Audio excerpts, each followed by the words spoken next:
Next step is going to be your wobble cushion, and you'll be wobbling at home, and so you have one of these in your kit.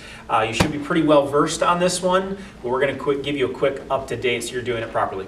So this is the second step in the morning and in the evening. So we already went over the first step, which is the traction. That's first in the morning, first in the evening. This is going to be your second step that you do after your traction in the morning and in the evening as well. So the three things that you want to focus on with this is number one, having good posture. So you want to be nice and upright when you're sitting on this wobble cushion.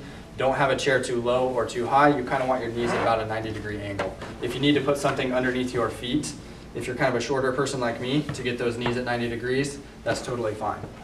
So the actual ranges of motion that we want to focus on, there's three of them. So the first one that we're going to do is going to be a side-to-side motion. And so when we're doing this, the arms are kind of off to the side. What we're going to do is we're going to rock the hips. So my hips are going to the left, just like this. My head is actually going to tilt to the right. And so my right ear is trying to touch my shoulder as well. So this is the main warm-up that we do for the low back, the mid back, and the cervical spine. So this exercise actually gets fluid moving into all of those disc spaces throughout the entire spine. So my hips go to the left, head to the right, and then we just go back and forth. Now we're going to do 30 on each side, so that's 60 total. So this would be 1, 2, 3, and so forth. Second one? Second one. I don't have anything else to add. You did great. Front to back.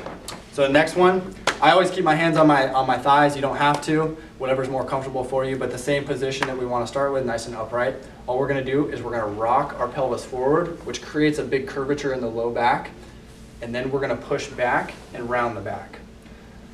So we rock forward and we push backwards. So just a different motion in there. We just want to get some extra fluid moving into there. That's why we do a couple different ranges of motion to make sure all of the tissues are getting hydrated. The last one that you're going to do is side to side, so a rotation one. I always bring my arms up in front, and then all we're going to do is we're going to kind of rock the hips forward just a little bit, and we're going to go all the way to the right. You want to think about keeping your hips straight ahead.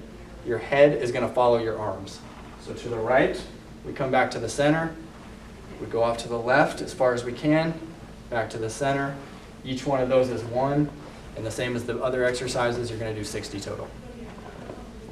There we go. So now the spine is good and warmed up. We have traction. We have wobble. Those are always done in the same order, morning and evening. Now it's time to mold your spine. Go to the next video.